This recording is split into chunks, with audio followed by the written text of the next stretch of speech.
Hi, everyone. Sorry, I got to fix my buckle. For some reason, when I get on a horse, my pants get small. This is great. It's more provocation for me to ride. Okay, so I'm a little bit early, a couple minutes early. If you get here, please put in the chat that you're here so that I know that you can hear me. I have my mic, and I just want to make sure that you can hear me right now. Couple minutes early. It's always one of those things where you want to hit it at the right time, but then you go a little bit early.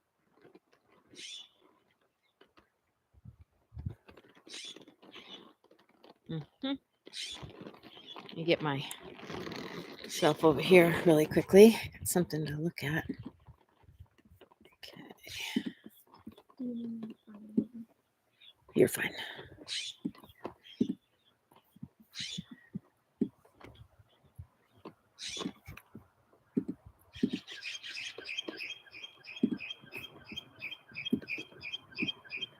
There we go. Peace, do you have your phone to moderate the chat or no? Could you just moderate the chat for me, please?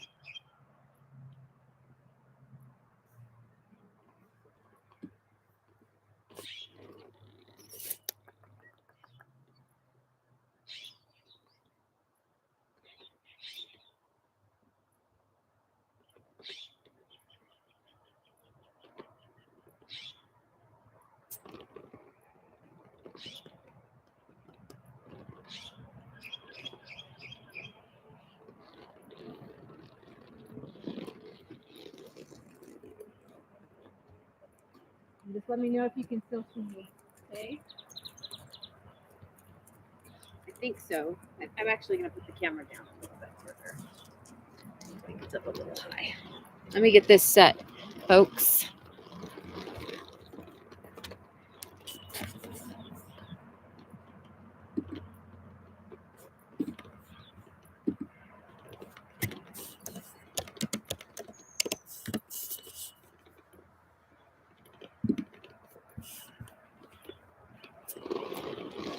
Okay. All right. Good morning, everybody. Thank you so much for tuning in. I am going to do a preach today called Don't Feed the Dragon. Please put in the chat if you can hear me. If you can't, I have a mic on and I just want to make sure that it's working. This is a slightly smaller horse than I was on last time, and I'm going to get my bigger horse out in just a minute. This is Rainface, and he doesn't look like a dragon, does he? So what I want to talk to you today about is, like the title says, don't feed the dragon. This, like I said, this is Rainface. He is a 10-year-old Mustang, and he was 6 months old when I got him.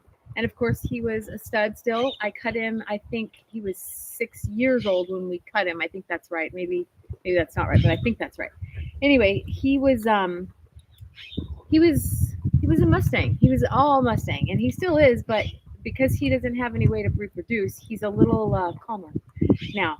But I'm going to show you a picture of Rainface from several years ago about his attitude that depicts his attitude at the time. Now, before I get started, I want to talk about dragons.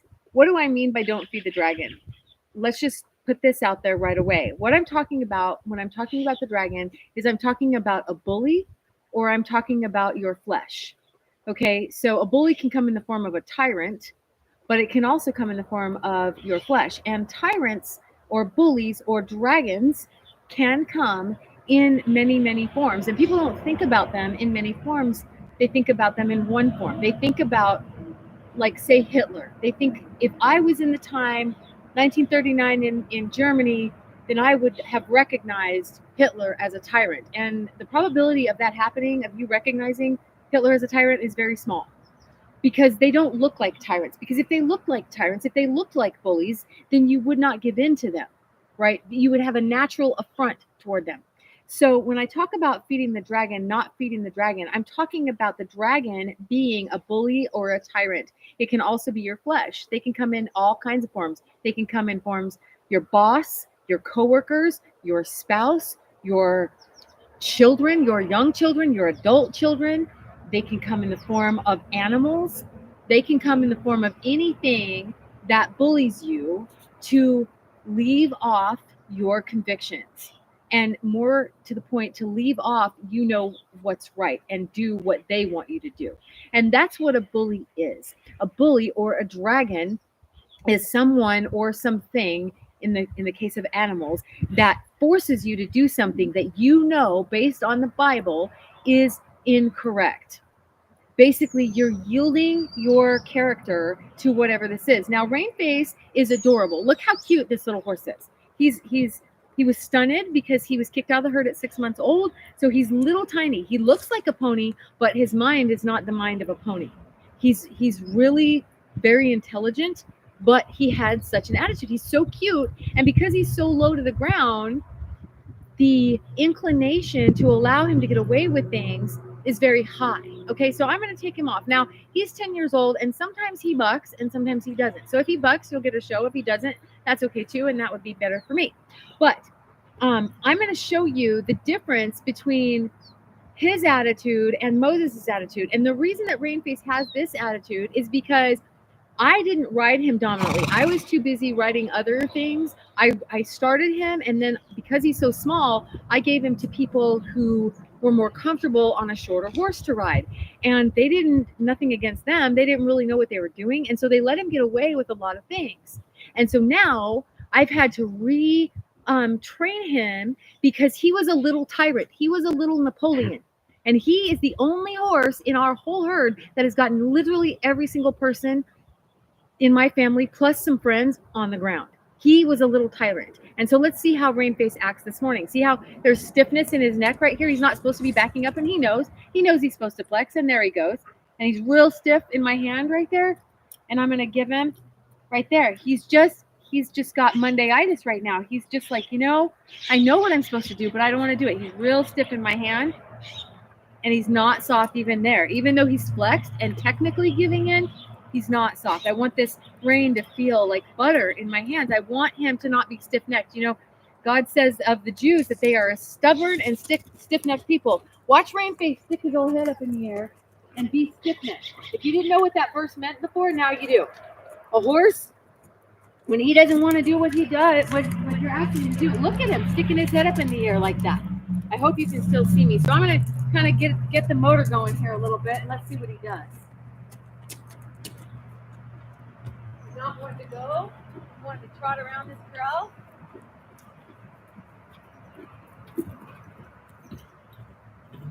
And I can feel that he's like just bound up. He's just bound up this morning. And he's doing what I'm asking him to do. But I can tell that he just doesn't want to do it. Nope. See how he's real stiff right there? Coming through that rollback? Doesn't even look like a rollback. It looks like some kind of a weird U-turn.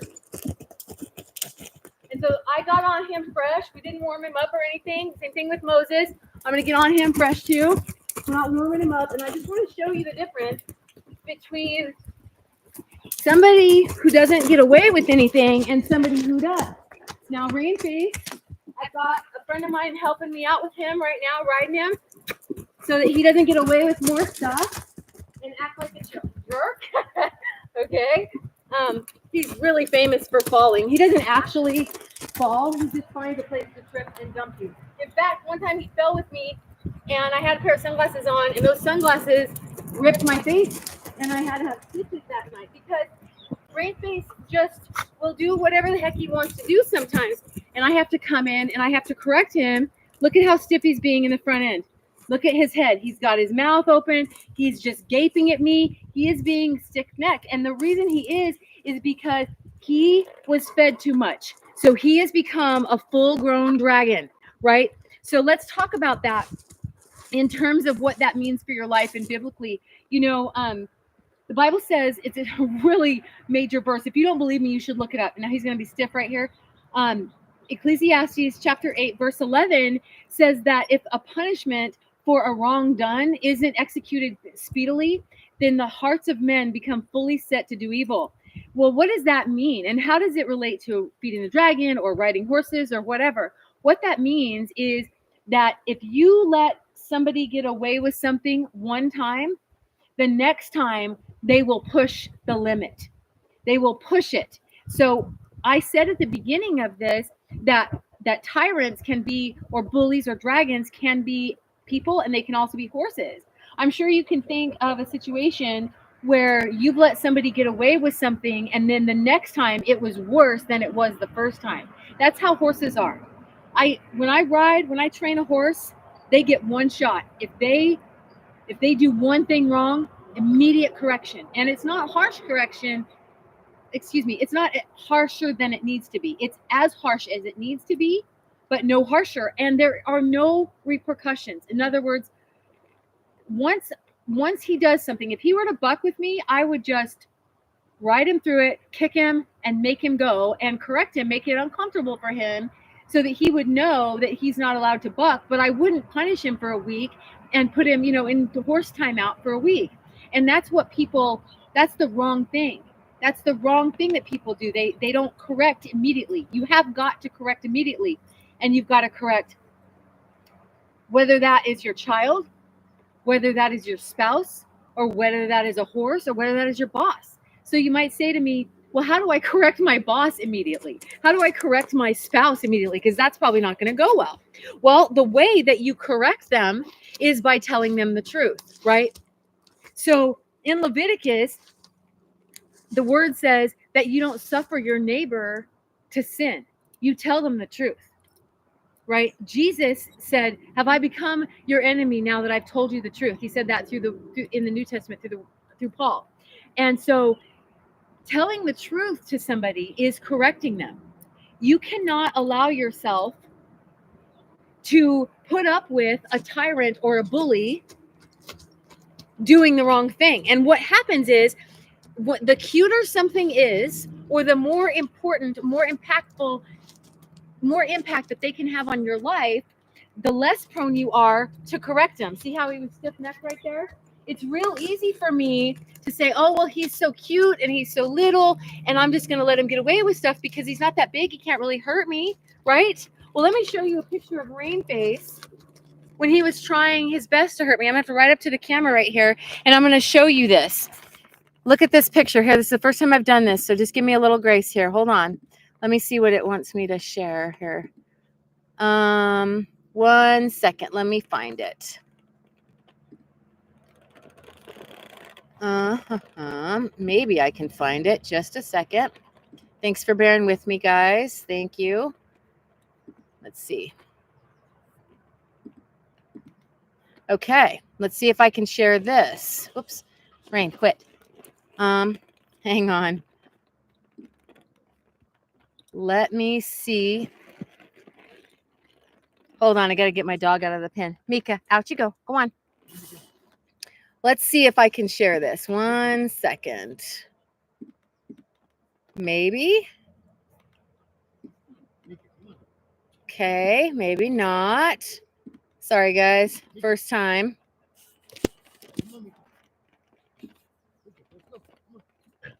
She's not wanting to leave this pen. Okay. Nope. Let's see here. Gosh, I can't figure it out. Okay. Anyway, I'll have to think with this later and tell you about it later. But anyway, it's a picture of Rainface bucking with me. And he was trying to kill me that day. I wish I could share it with you, but for some reason I can't. But anyways, he was trying to kill me that day, and he was like 2 years old, and I was riding him bareback because I thought, oh, he's a little bitty Mustang and he's this little squirt and there's nothing he can do to me. He tried to kill me. My daughter, I think, is watching. Look at him, stiff-necked sucker. And so I got to correct him right now. Because that is him flipping me the horse bird. He's just saying, piss off. I don't want to do what you want me to do. So anyway, back to my story about Rainface bucking.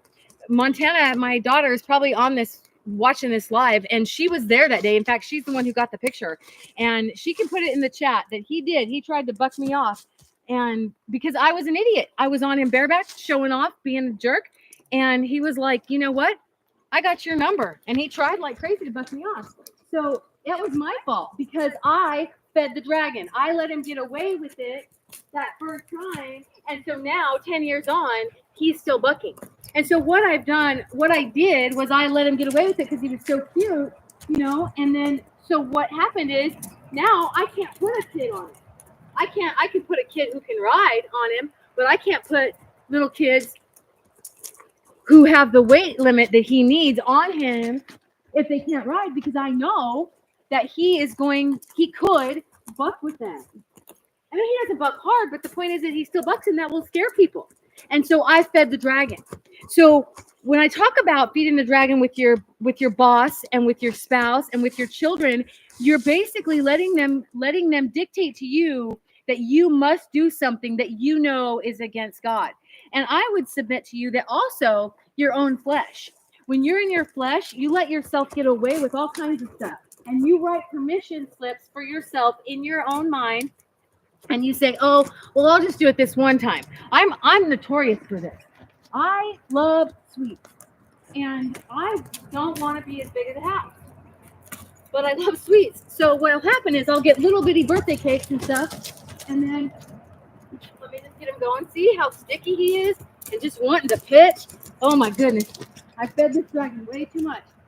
And anyway, back to the birthday cakes. I will get those birthday cakes and I will write this stupid permission slip to myself and say, oh, well, if I eat it all in one night, then I don't have to worry about restraining myself all the rest of the week. What a dumb thing to say. I should just throw it in the trash. But no, I'm feeding my flesh. I'm walking in the flesh. And you're not supposed to do that. That was a really nice stop just because he doesn't want to go. You're not supposed to do that. You cannot feed the flesh. If you have a child, if you have a little 2-year-old kid that is screaming his head off and being a jerk in public, most parents will be so embarrassed that they'll give him whatever they want. And what you taught that child, just like if I let this horse get away with stuff when I let him buck, what you teach him is that that's how they get what they want. Because horses and children and bosses and people and yourself, you learn from the release of pressure. When you get what you want, then you learn how to get what you want. So when you feed a dragon, you are essentially teaching them that to get what you want, you bully me, you act like a tyrant, you tell me what to do. And that does not serve you well.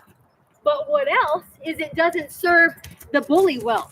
Because Rain-Faced, if I wanted, God forbid I sold him, but I don't want to sell him. But if I wanted to sell him, I would have to give some kind of disclosure saying, oh, well, sometimes, when you first get on him after about a month, he bucks. Sometimes. Not all the time. Or he's stiff-necked sometimes. I have to give a disclosure, and I caused it because I fed the dragon. I let him get away with what he shouldn't get away with. That's what feeding the dragon is. You cannot let horses or yourself get away with what you shouldn't be getting away with. And so what you're doing is harming yourself when you do that, but you're also harming the tyrant. I mean, imagine a little kid that throws a walleye fit in a store for something. Look at him stiff in his face. He's not soft at all. He's so stiff. A kid that throws a walleye fit in a store getting what he wants by his mother because she doesn't want to be embarrassed. So she's self-serving. She's thinking of herself more than she's thinking of her child. Well, that kid grows up and then he's a jerk to his friends because he's just selfish and he just wants to get what he wants. And then when his parents need his help to do chores around the place, he doesn't want to do that. And he just throws a fit like a little 2-year-old kid. And just so that they save themselves and they have peace, they let him get away with it. And then he grows up. And then he treats his wife like that. If he can get a wife, God's sakes. So what I'm saying is that when you feed the dragon, you set the dragon up to be killed. You make the dragon the monster. You set them up to be killed. I've seen horses. We had a horse that I was helping a buddy of mine with one time. And she was a Hancock horse. And any of you horse people out there who know anything about horses, Hancocks are notorious for bucking their skin off until they're like 10 years old. After that, they're really good horses, but they are rank horses. And they will buck at the drop of a hat. And this horse, I had her, she was about 6. And I was helping a buddy with her. And I've had a lot of Hancock horses. And they're all like that. And she had not pitched with me, not one time, the whole year that I had her. And I mean, I rode her like crazy. And I mean, me and Montana, my daughter, Montana was on my barrel horse at the time, and I was on this Hancock horse, and we rode for probably an hour through the grasslands in North Texas, and rode up draws and through bushes and with dogs and people and brushing up all kinds of animals and everything else. And this mare was just fine. Well, one day she just decided she was gonna buck. So she bucked so hard, she bucked Heath off and then stepped in his face, completely stripped his shirt off of him. It was terrible. And then, so I said, no, I'm not gonna have a horse like that around here anymore. That's real counterfeit like that. And so I got rid of her, gave her back to the owner. He gave her to another trainer who she did the same thing with, and he got rid of her. And so what happened to that beautiful roan horse is that she went to the kill pen. We sentenced her to death by no one fixing her, by feeding that dragon. Look at how stiff he is. I'm trying to turn him to the left, and he is not giving. So immediately I encouraged him with my left boot and corrected him.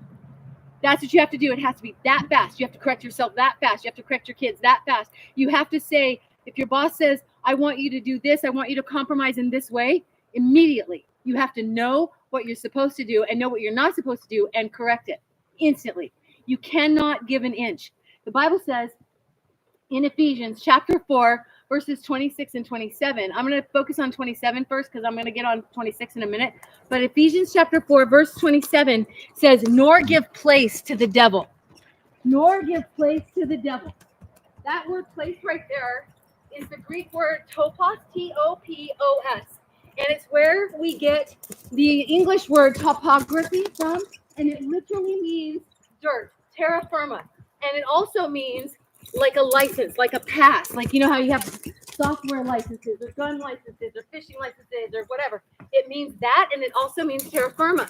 And I want to hyper focus on the meaning of terra firma right here because this is going to go a little deep with me, so stay with me.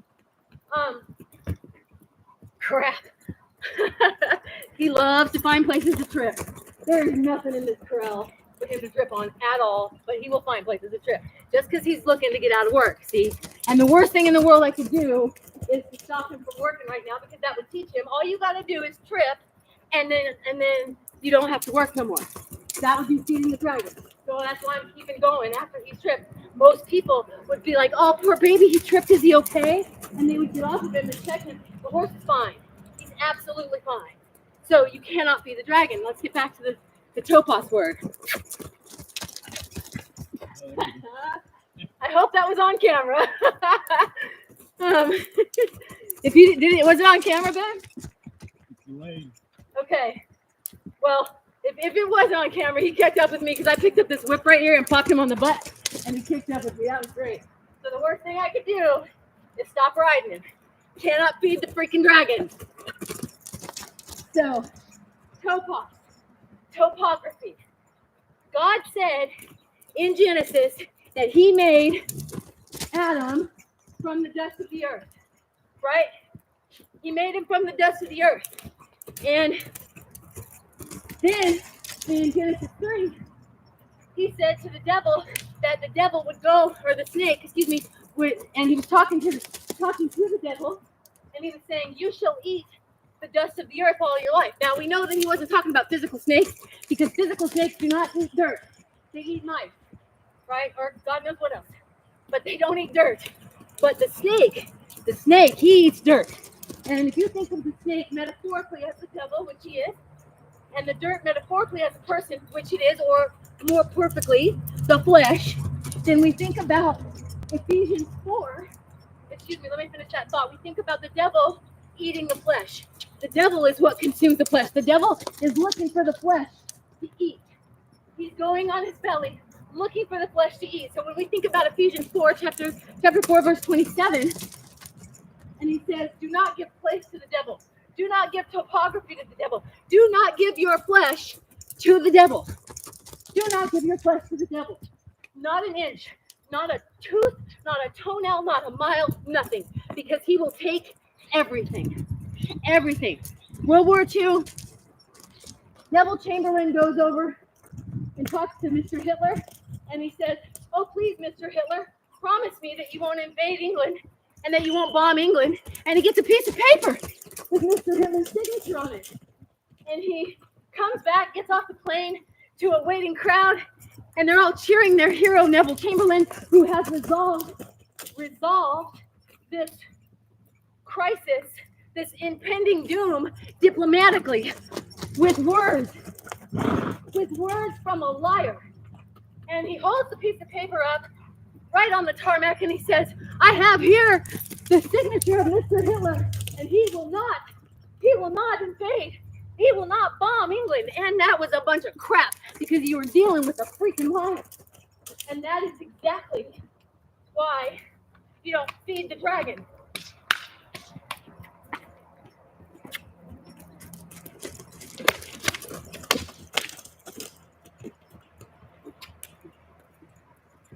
See how lazy Rainface wants to be. I know he was pooping, but we don't. Horses are made different. They can poop while they move. We can't. I don't suggest it. Don't try to poop while you move. So, now I think that Rainface has proven my point really well this morning. He's been a really good boy in doing exactly what I wanted him to do. To teach you illustratively how not to feed the dragon. We don't let him get away with anything, because as little as this horse is, he could kill me.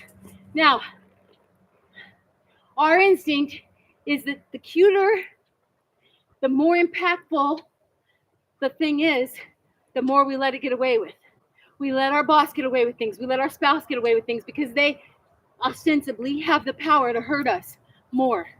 We don't think that Rainface has the power to hurt us, and he's cute, so we let him get away with more. If I would have just gotten off of him and gotten scared when he kicked up with me, or when he tripped, or when he got stiff-necked, if I'd have been like, "Oh, he's not comfortable, and I just want to make sure he's okay," then he would have said, "Aha, I can get away with what I want to get away with. I want to go with my buddies and eat right now. I don't want to be out here working this morning."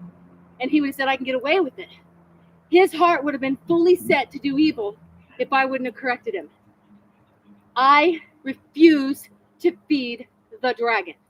Now, remember in the beginning when I said that if you think that you would be able to tell that Hitler was a tyrant in 1939 Germany before he invaded Poland, then you would be wrong? That's true. Because tyrants immediately, if you can recognize them, intimidate you. And you think, this is a dangerous thing, and I'm not going to mess with it. I'm not going to give it an inch, right? So why don't you bring Moses over here? I want to show you the difference.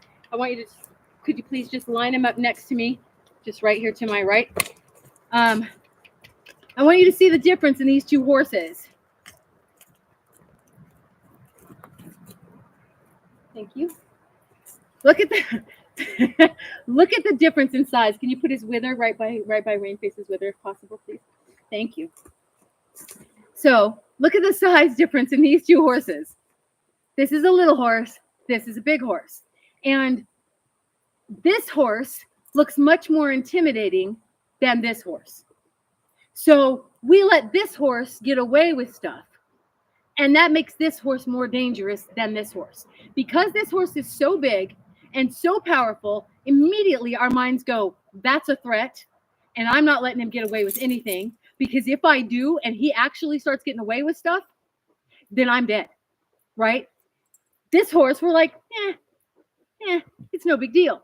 And that's what we do. We let little kids become little 2-year-old tyrants and tell us what to do. And it's mostly our own self-consciousness. It's especially with kids. We get so worried about what other people think, or even what the child is going to think of us, that we just let them just run roughshod over us and do whatever the heck they want without correcting them.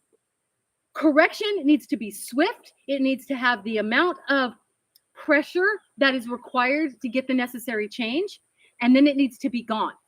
There doesn't need to be any retribution or bringing it up later or categorizing of that person in your heart as a whatever because you punished it, they've corrected it, it's over with. It needs to be over with. And that is what I'm teaching you with Don't Feed the Dragon. The minute you feed the dragon, he grows a little bit, and he grows a little bit every time that you feed him. Okay? So I'm going to get on Moses right now, and I'm going to have Sam take Rainface.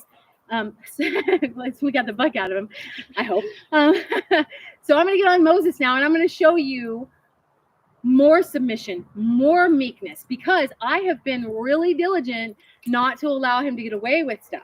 Okay, so that's really important to understand. And then we're going to talk about Ephesians chapter 4, verse 26, because remember I said that I was going to touch on that just a second ago. Ephesians chapter 4, verse 26 says not to let the sun go down on your wrath. Okay, so we're going to talk about that in just a second. Let me switch horses really quick.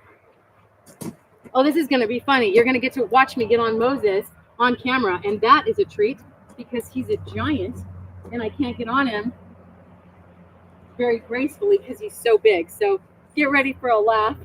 It's okay. Just take him right over there to that gate, just like you had Moses, or out. It's fine, probably out. Okay. Y'all can laugh. I give you permission.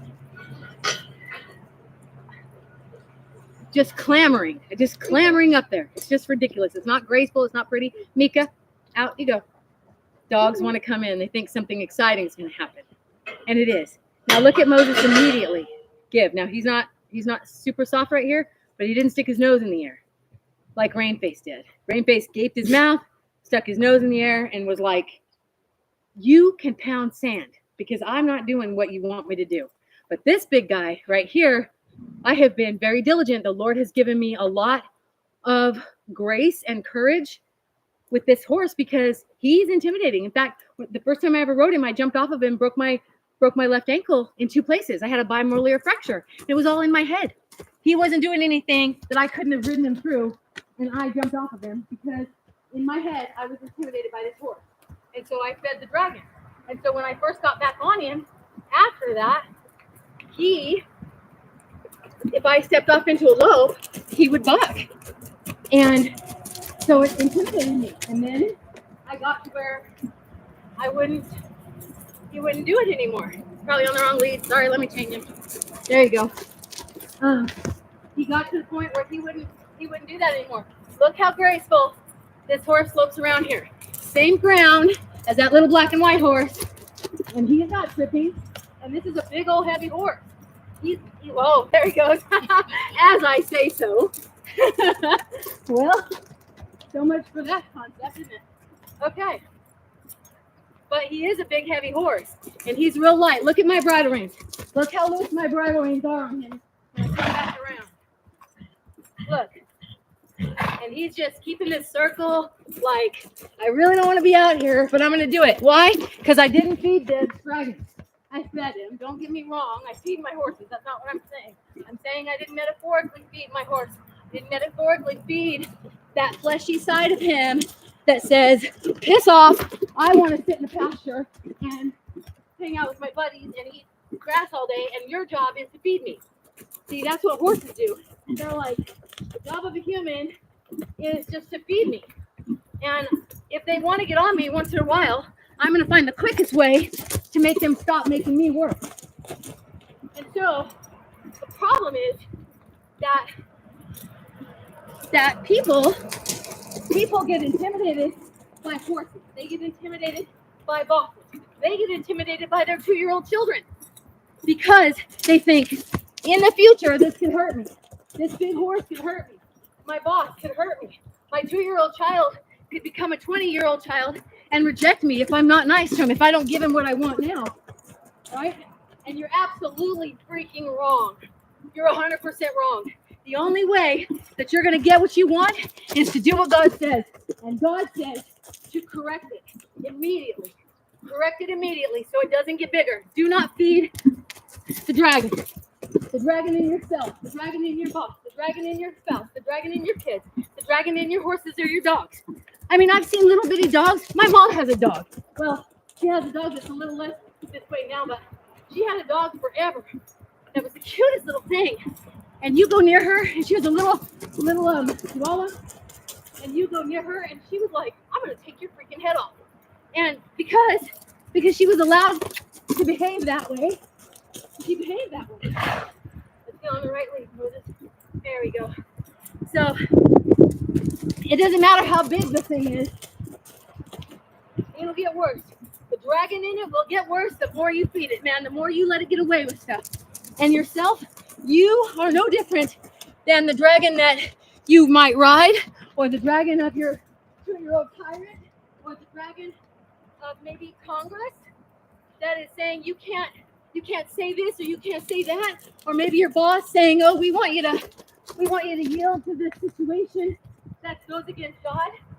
You do it, and you're gonna have to do it, and it'll kill you, because now you've bent the knee to it, and now you are a slave to that one, to whom you obey, says the Lord. So let's talk about, while I'm moping Moses around, let's talk about Ephesians chapter 4, verse 26. Ephesians chapter 4, verse 26 says, hold on. It says, be angry and do not sin, and do not let the sun go down on your wrath, nor give place to the devil. That's verse 27. So be angry and do not sin. One of the most ludicrous, one of the most preposterous notions in the body of Christ is that it's only okay to be angry in the daytime. Now, what kind of a dumb thing is that? What kind of a dumb thing is that to say? Oh, Lord, I guess I got to drag my corral, because now he's stripped too. So it wasn't just Rain Face. Forgive me, Rain Face. All right. So, what kind of a dumb thing is it to say you can only be mad during the day? Well, okay. That's not what that verse means. That saying, do not let the sun go down on your wrath, is an idiom. It means it's a saying that uses normal words but means something else. It's an idiom. And what it means is don't ever stop being mad. Don't ever stop being angry, but don't sin. Don't ever stop being angry at what? Don't ever stop being angry at the things that the devil does. Don't ever stop being angry at abortion. Don't ever stop being angry at murder, at adultery, at cheating, at lying, at letting a little 2-year-old tell you what to do in the grocery store, at letting a big black horse or a little black horse buck you. Don't ever stop being angry that behavior is continuing, ever. Because if you ever stop being angry and become complacent, then you will neglect your duty as a Christian, and you will feed the dragon by your complacency. Even if you don't directly do it, you will do it indirectly. You will feed the dragon. Oh. Come on. So the verse in Ephesians does not mean you can only be angry during the day. Now, do I think that if you're mad at your spouse or your kids or your boss or whatever, do I think you need to keep on with it? No, you don't. You need to forgive them. But whatever thing that the devil got a hold of them with, that's what you need to be angry at. You need to be angry at the devil, and you need to recognize the signs of the work of the devil immediately in their life, in your life, so that you're angry enough to do something about it. You need to be provoked to get off your butt and do something about it so that it doesn't kill you. I'm going to whip them around one more time. If you have anything to say or questions or comments, you can put them in the chat. Heath is on the chat right now. I think Montana's there too, maybe. And they can help you or ask me the questions.